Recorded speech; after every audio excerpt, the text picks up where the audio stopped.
رہی جی کووڈ جی پاکستان کے لیے نہیں بلکہ تمام دنیا کے لیے پچھلی ایک صدی کے اندر جو چیلنجز دیکھنے میں آئے ہیں اس میں سب سے زیادہ شدید چیلنج تھا، کیونکہ یہ ایک واحد صورتحال پیدا ہوئی پچھلی ایک صدی کے اندر کہ جہاں پر ایک ہی وقت میں دنیا کی جو صحت کا نظام ہے اس کے اوپر بھی بے تحاشا پریشر بلڈ ہوا، اور جو معیشت ہے اس کے اوپر بھی بے تحاشا پریشر بلڈ ہوا، اور وہ اس وجہ سے کہ عام طور پہ جو صحت کے مسائل ہوتے ہیں اس کا حل جو ہے وہ یہ نہیں ہوتا کہ معیشت کو یا ملک کو بند کر دیا جائے۔ یہ ایک یونیک چیلنج تھا اسپینش فلو کے بعد جو تمام دنیا کے اندر پھیلا، اور اس چیلنج کی وجہ سے جو ڈسٹرکشن دیکھنے کو ملی ہے صحت کے پہلو سے بھی اور معیشت کے پہلو سے بھی، وہ پریزنٹڈ ہے۔ جو دوسری سرمائی سال کی کیلنڈر ایئر کی ختم ہوئی ہے اس کے اندر امریکہ میں جی ڈی پی جو ہے وہ 30% شرنک کی ہے، یو کے اندر 20% شرنک کی ہے۔ تو اس چیلنج کا جس طریقے سے باقی دنیا نے مقابلہ کرنے کی کوشش کی، پاکستان نے بھی کیا، اور الحمدللہ پاکستان نے جو مقابلہ کیا وہ اس کو صرف پاکستان میں لوگ نہیں بلکہ دنیا کے اندر لوگ بھی اب کہتے ہیں کہ وہ ایک پاکستان ان ملکوں کی صف میں ہے جن کو کہا جا سکتا ہے کہ انہوں نے کامیابی سے اس مشکل کا مقابلہ کیا۔ بل گیٹ صاحب نے اپنی ٹاک کے اندر پاکستان اور بھارت کا موازنہ کیا، پاکستان کی مثال دی ان ممالک کے اندر جنہوں نے بہتر مقابلہ کیا ہے، بھارت جہاں پہ پریشانی بہت زیادہ ہے۔ یونائٹڈ نیشنز جنرل اسمبلی کے پریزیڈنٹ الیکٹ آئے تھے فارن منسٹر صاحب کے ساتھ جب تھے، تو وہاں پر بھی انہوں نے اس بات کا ذکر کیا کہ پاکستان جو ہے اس سے دنیا والے سیکھ سکتے ہیں۔ وال اسٹریٹ جرنل جو پاکستان کے بارے میں عام طور پہ کوئی بہت اچھی خبریں نہیں چھاپتا، انہوں نے کہا کہ کورونا کے اندر دنیا میں ایک برائٹ سپاٹ ہے پاکستان۔ سو یہ ہوا کیسے، کیا ہوا اور کیسے ہوا، اس کی بالکل کوئکلی اگر میں بتاؤں، پہلے تو کیا اچیو کیا گیا جی، جو جیسے میں نے کہا دو اس کے مختلف پہلو تھے۔ ایک یہ کہ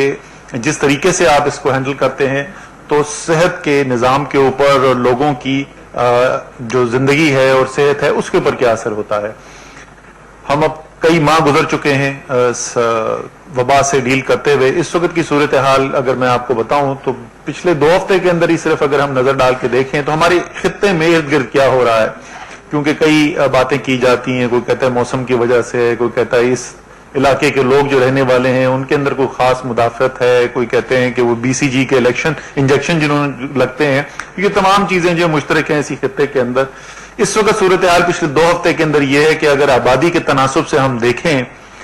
تو بنگلہ دیش میں پاکستان سے 4 گنا زیادہ اموات ہو رہی ہیں، 5-7% کا فرق نہیں ہے، 4 گنا زیادہ اموات ہو رہی ہیں۔ بھارت کے اندر اسی 2 ہفتے کے اندر پاکستان سے 12 گنا زیادہ اموات ہو رہی ہیں، اور ایران میں پاکستان سے 20 گنا زیادہ اموات ہو رہی ہیں۔ تو یہ جو فرق ہے وہ بہت ہی ایک واضح اس وقت تفریق نظر آتی ہے کہ اس خطے کے اندر پاکستان میں کیا صورتحال ہے اور باقی کیا ہے، اور اس کو ظاہر ہے صحت کے اگر صرف ہم خیال رکھیں اور اس کو ملک کو بند کر دیں تو معیشت پہ بہت منفی اثر پڑتا ہے۔ تو معیشت کی سائڈ پہ کیا ہوا اس کو بالکل اگر ایک ہی میں آپ کو مثال دے دوں اسی سے آپ کو اندازہ ہو جائے گا، باقی کچھ تفصیل پہلے بھی بتائی جا چکی ہے کہ مارچ سے جولائی کا عرصہ جو ہے، کیونکہ فروری کے آخر میں اس خطے کے اندر کیسز آنا شروع ہوئے، تو میں کمپیریزن دیکھ رہا تھا کہ مارچ سے جولائی بنگلہ دیش کی، پاکستان کی اور بھارت کی ایکسپورٹس جو ہیں ان میں کیا ہوا پچھلے سال کی نسبت۔ تو بنگلہ دیش کے اندر جو ہے وہ پچھلے سال سے 31% ان میں کمی واقع ہوئی، بھارت کے اندر 33% کمی واقع ہوئی، اور پاکستان میں 20% کمی واقع ہوئی، یعنی 1/3 کم نقصان ہوا ہمارا بنسبت بھارت اور بنگلہ دیش کے۔ اور ہم نے یہ دیکھا جو ابھی ہم نے جائزہ لیا کہ معیشت پہ بھی کم نقصان ہوا، اور صحت کے لحاظ سے بھی الحمدللہ اللہ تعالیٰ نے بہت کرم کیا اور بہت بہتر حالات ہیں۔ تو اب سوال یہ کہ یہ کیوں ہوا، اور 3 چیزیں میرے خیال میں اگر اس کو، اور وہ بڑی بنیادی چیزیں ہیں، یہ پوری 2 سال کی تحریک انصاف کی جو حکومت رہی ہے، عمران خان کی جو حکومت رہی ہے، اس کا اگر آپ جائزہ لیں گے تو یہ جو 2 یا 3 چیزیں ہیں۔ وہ اس کے اندر بڑی بنیادی ستون کے طور پر نظر آتی ہیں اور بہت ان کے اوپر بات بھی کی جاتی ہے. پہلی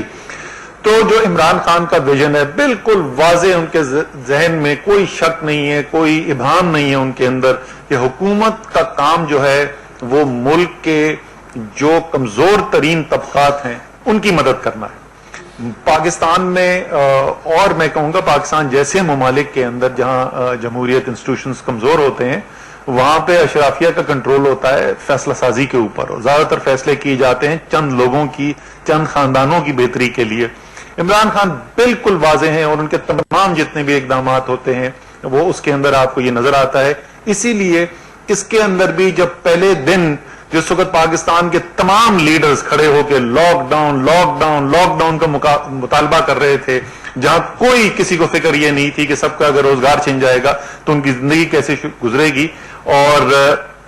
ایک بہت بڑا حصہ میڈیا کا بھی یہی مطالبہ کر رہا تھا. اور اس کی وجہ یہ نہیں کہ وہ میڈیا والے جو ہیں وہ کوئی طریق انصاف کے ساتھ کوئی دشمنی کی بنیاد پہ کر رہے تھے. ہم جس معاشرے کے حصہ ہیں، جو پولیٹیکل لیڈرز ہیں، جو میڈیا کے اونرز ہیں، جو میڈیا کے بڑے اینکرز ہیں، ہم صاحب ثروت لوگ ہیں، اور زیادہ تر ہم میں سے جو لوگ ہیں وہ اس کا نہیں سوچتے کہ جو سب سے کمزور ہے کہ اس کے اوپر کیا گزر رہی ہوگی. لیکن عمران خان نے پہلے دن سے یہ بات کی، بڑی تنقید بھی اس کے اوپر ہوئی. تو میرے خیال میں ایک تو جو بنیادی وجہ بنی کہ ہم نے کیوں مختلف طریقے سے اس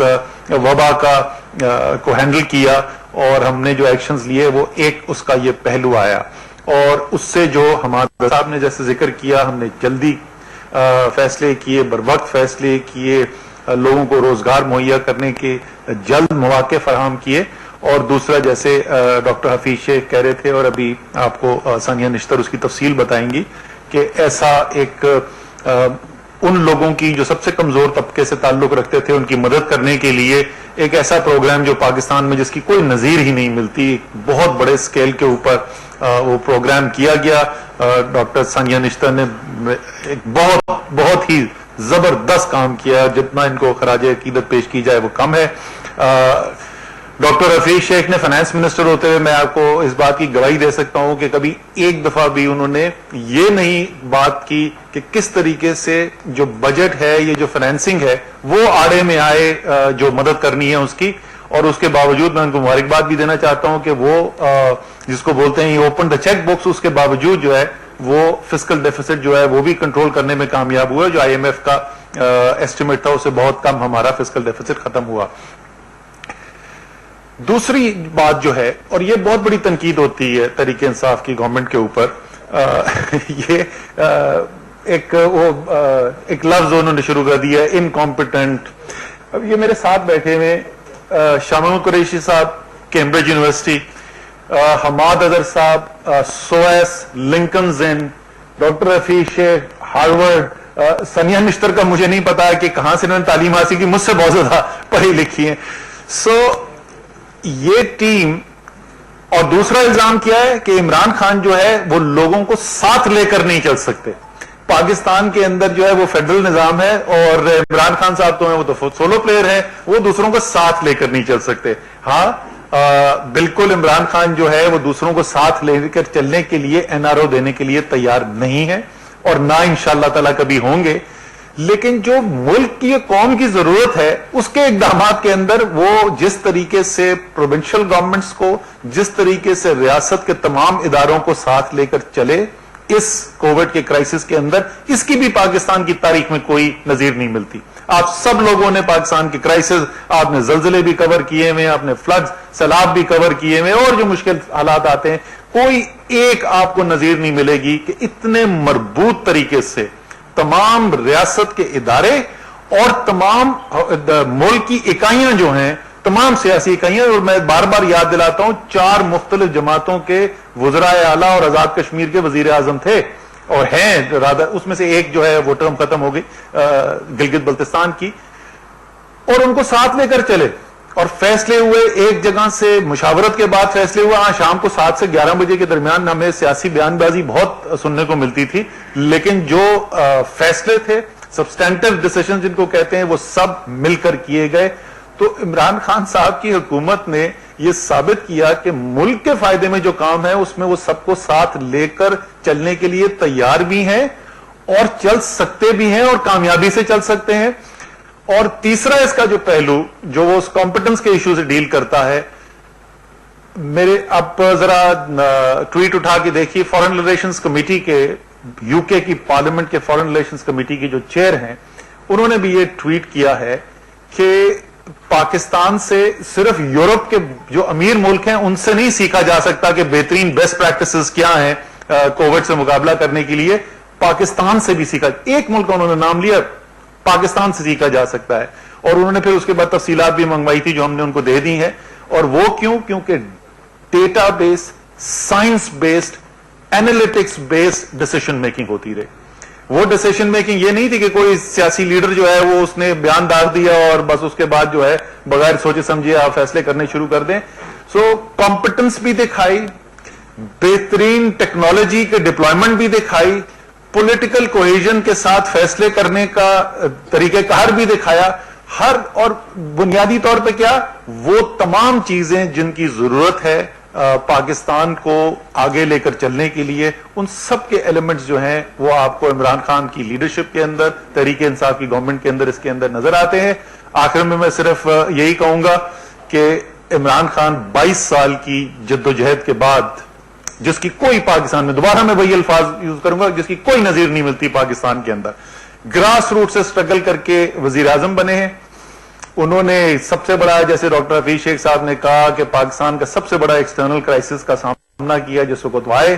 اس کے بعد بھارت کا چیلنج قبول کیا جو بالا کوٹ کے بعد صورتحال پیدا ہوئی. اس کے بعد ایک ڈگنیٹی, کریج اور گریس کی کمبینیشن کے ساتھ اس کرائسس کو فیس کیا, کووڈ کو کرائسس کو فیس کیا. تو میری جو تمام اپوزیشن کے ہمارے دوست ہیں ان کے لیے بری خبر یہ ہے کہ کپتان جو ہے نا وہ کریز پہ سیٹل ہو گئے ہیں اب, اور اب لمبی اور پروڈکٹیو اننگز کھیلنے کے لیے تیار ہیں. انشاءاللہ تعالی پاکستان کو ادھر سے آگے بہت اور بہتری کے دن نظر آئیں گے انشاءاللہ.